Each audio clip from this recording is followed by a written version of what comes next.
अस्सलाम वालेकुम। ये सॉफ्टवेयर की तीसरी वीडियो है। इसमें हम आपको टैंक, डिस्पेंसर्स और नोज़ल की सेटिंग सिखाएंगे कि किस तरह आप अपने पेट्रोल पंप की टैंक्स, डिस्पेंसर्स और नोज़ल इस सॉफ्टवेयर में ऐड करेंगे।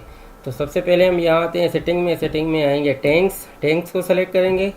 टैंक को सेलेक्ट करने के बाद यहाँ पर हमारे पास ये विंडो ओपन हो जाएगी। इस विंडो में हमने यहाँ पे लिखना है टैंक नंबर 1 पेट्रोल। ठीक है, साथ में इसमें पेट्रोल रखेंगे हम। इसकी टाइप हो जाएगी, कैपेसिटी इसकी हो जाएगी 45,000 या 25,000 या जिसकी जो कुछ भी हो वो यहाँ पर हम लिख देंगे। ये सारा सब कुछ लिखने के बाद इसको हम सेव कर देंगे। जिस तरह इसको हम सेव करेंगे तो यहाँ पर हमारे पास एक और टैंक इसमें ऐड हो जाएगी जिसकी कैपेसिटी 45,000 हो जाएगी। अब मेरे पास जो मेरे पेट्रोल पंप की टैंक्स हैं 25-25 हज़ार लीटर की 3 टैंक्स हैं, वो ऑलरेडी इसमें ऐड हो चुकी हैं, तो मैं इसको डिलीट कर देता हूँ। इसके बाद आपने डिस्पेंसर ऐड करने हैं इसमें कि आपके पेट्रोल पंप में कितने डिस्पेंसर हैं। 2 डिस्पेंसर हैं, 3 डिस्पेंसर हैं, 4 डिस्पेंसर हैं। हमारे पास यहाँ पे 3 डिस्पेंसर हैं। उनमें से पहले हमने जो हमारा पहला डिस्पेंसर है वो डीजल का है और वो डीजल के टैंक के साथ हम यहाँ पे हमने कनेक्ट किया हुआ है। अगर हम इसको यहाँ से पेट्रोल के साथ या टैंक नंबर 3 के साथ कनेक्ट करते हैं तो ये टैंक नंबर 3 के साथ कनेक्ट हो जाएगा। फिर इससे जो स्टॉक सेल होगा वो स्टॉक टैंक नंबर 2 की बजाय टैंक नंबर 3 से माइनस होता जाएगा।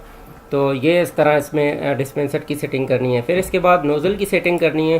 तो नोज़ल ये है कि नोज़ल नंबर 1, नोज़ल नंबर 2 ये हमारे डिस्पेंसर नंबर 1 के साथ है। नोज़ल नंबर 3 और नोज़ल नंबर 4 हमारे डिस्पेंसर नंबर 2 के साथ है और नोज़ल नंबर 5 और नोज़ल नंबर 6 हमारे डिस्पेंसर 3 के साथ हैं। तो ये इस तरह है कि नोज़लों की तरतीब इसलिए दी गई है कि ताकि जो हम टैंक में स्टॉक रखते हैं तो जिस नोज़ल से सेल होगी तो वो उसी टैंक से ये सेल हमारी माइनस होगी। तो हमारे पास जो डैशबोर्ड पे हमारे पास पेट्रोल और डीजल का जो स्टॉक आता है तो वो बिल्कुल सही स्टॉक आएगा। इसके बाद आते हैं सेट फ्यूल रेट्स पर। तो फ्यूल के रेट्स ये हैं कि आजकल हर यकम तारीख को और 15 तारीख को रेट चेंज हो जाते हैं। तो आपने पुराने रेट को डिलीट नहीं करना है। आपने हर यकम तारीख को और 15 तारीख को जिस तरह रेट चेंज होता है, कम होता है, ज़्यादा होता है, वो रेट आपने यहाँ पे ऐड करना है। तो आपका जो सिस्टम है वो उस रेट के साथ चलता रहेगा। फिर इसके बाद आते हैं व्यू डिप चार्ट। अच्छा, व्यू डिप चार्ट ये है कि हर टैंक का एक अलग डिप चार्ट होता है। तो जब आप प्रोग्राम बनवाएंगे तो उसके लिए आपने अपना डिप चार्ट प्रोवाइड करना होगा सॉफ्टवेयर इंजीनियर को। वो इसमें आपका जो सॉफ्टवेयर है वो आपका जो डिप चार्ट है वो इसमें ऐड करेगा। तो आप जो डिप रीडिंग इसमें एंटर करेंगे तो वो उसके हिसाब से फिर आपको डिप रिपोर्ट देगा। ठीक है, इसके बाद हैं रिपोर्ट्स। तो रिपोर्ट्स में हम आते हैं। रिपोर्ट्स हमारे पास डेली सेल है यहाँ पे। अब हमें अगर डेली सेल चाहिए, कोई ओनर कहीं पंप से बाहर है तो वो चेक करता है कि आज मेरे पेट्रोल पंप की कितनी सेल हुई है। तो जस्ट आपने यहाँ से तारीख सेलेक्ट करनी है। जब मैं सेलेक्ट करता हूँ 10 तारीख और 10 तारीख को यहाँ पे सेलेक्ट किया है, 10 से लेकर 10 तक व्यू, मतलब आज 10 तारीख है तो 10 तारीख की सेल मुझे चाहिए। तो ये मेरे पास 10 तारीख की सेल आ गई। फिर इसके साथ मतलब ये कम्युलेटिव सेल भी हो गई है कि पेट्रोल कितना हो गया और डीजल कितना हो गया।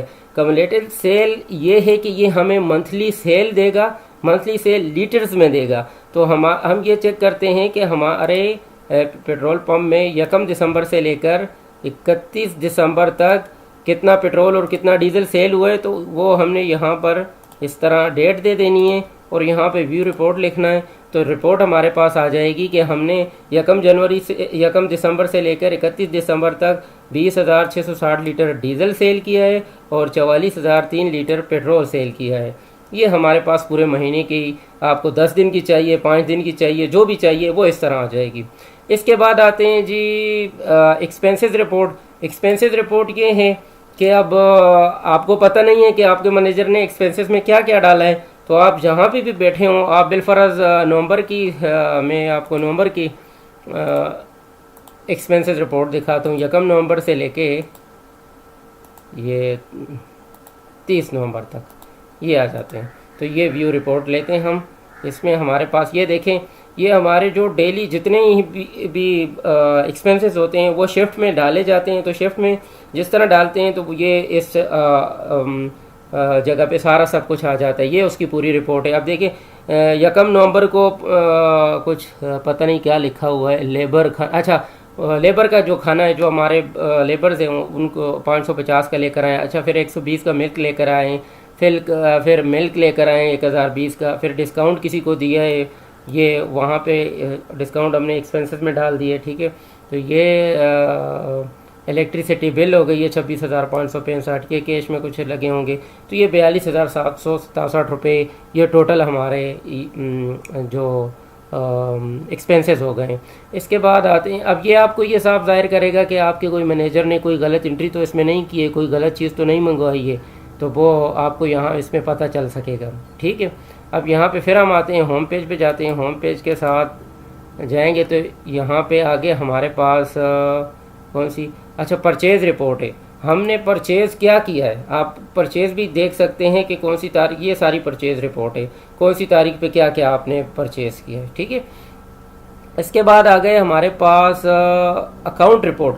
अच्छा एक मेन रिपोर्ट है जो अक्सर पेट्रोल पंप वाले क्या करते हैं कि मैनेजर के पास 40-50 लाख रुपए रख देते हैं, वो बस इस पे पेट्रोल और डीजल सारा स्टॉक मंगवाता रहता है, और फिर दरमियान में इस तरह हालात आ जाते हैं कि जो मैनेजर है वो 2-3 लाख रुपए उसमें से निकाल के वो अपने लिए एक अलग बिजनेस शुरू कर देते हैं, और ओनर को ये पता ही नहीं चलता है कि उसके जो 50 लाख रुपए इन्वेस्टमेंट थी उसमें से क्या हो रहा है। उसके अक्सर मैंने पेट्रोल पंप वालों से ये सुना है कि यार हमारा मैनेजर हमसे 3 लाख रुपए लेके भाग गया, 2 लाख रुपए लेके भाग गए। तो वो ये है कि वो डेली का हिसाब चेक नहीं होता है। अब अगर आप डेली का हिसाब चेक करेंगे तो कभी भी आपकी जो कैश है वो कम नहीं होगी। उस चीज़ को ख़त्म करने के लिए मैंने ये सारा सिस्टम ये सॉफ्टवेयर इंजीनियर पे इस तरह बनवाया है कि मैंने कोशिश की है कि ये वाली करप्शन किसी हद तक ख़त्म हो जाए।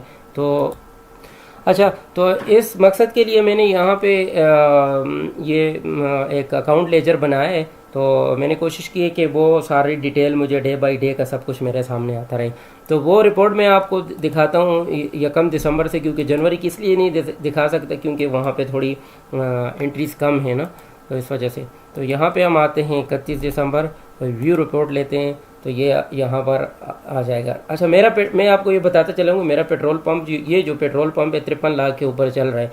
53 लाख रुपए टोटल हमने वहाँ पे रखे हुए हैं। यहाँ से पेट्रोल और डीजल आता जाता रहता है, फिर सेल होता है। अच्छा ये आपको दिखाते हैं कि 30 नवंबर को हमारे पास जो क्लोजिंग बैलेंस था 36,30,000 था।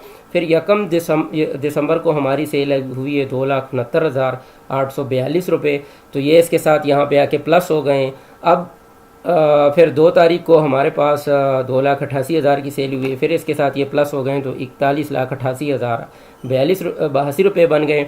अब 2 दिसंबर को हमने परचेज़ किया है, मतलब पेट्रोल या डीजल मंगवाया है, उसके लिए हमने 17,08,000 रुपये जमा कराए हैं। तो ये डायरेक्ट वहाँ से माइनस हो के फिर हमारे अकाउंट में हमें ये पता चलता है कि मेरे मैनेजर के पास 24,87,282 रुपये पड़े हुए हैं।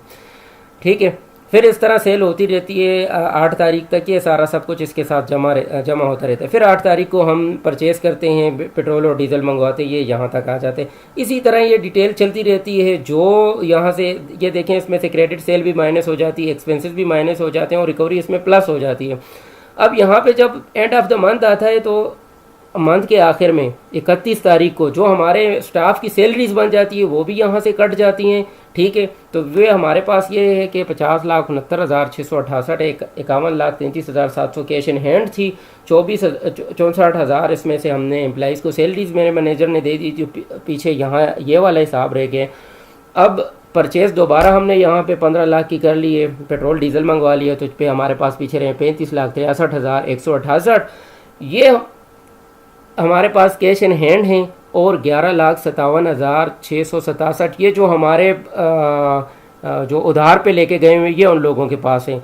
और हमारे पास 2,62,445 का पेट्रोल पड़ा हुआ है, 3,87,104 का हमारे पास डीजल पड़ा हुआ है। टोटल 53,70,384 रुपये पड़े होंगे। 53 लाख जो हैं ये मेरी पूरी जो इन्वेस्टमेंट है वो भी अपनी जगह पे पूरी दिखा रही है, और 70,384 जो है इसके ऊपर इजाफी आ रहे हैं, ये मेरी मंथली इनकम है। तो ये मुझे शो हो रहा है। अब अगर 53 लाख से कुछ भी कम हो तो आप अपने मैनेजर को पकड़ सकते हैं कि भाई इसमें से 1 लाख रुपए कहाँ गए, आप मुझे बताएं। तो ये मैंने कोशिश की है, इसको समझने की कोशिश करेंगे, इंशाल्लाह ये आपके लिए बहुत फ़ायदेमंद रहेगा। शुक्रिया।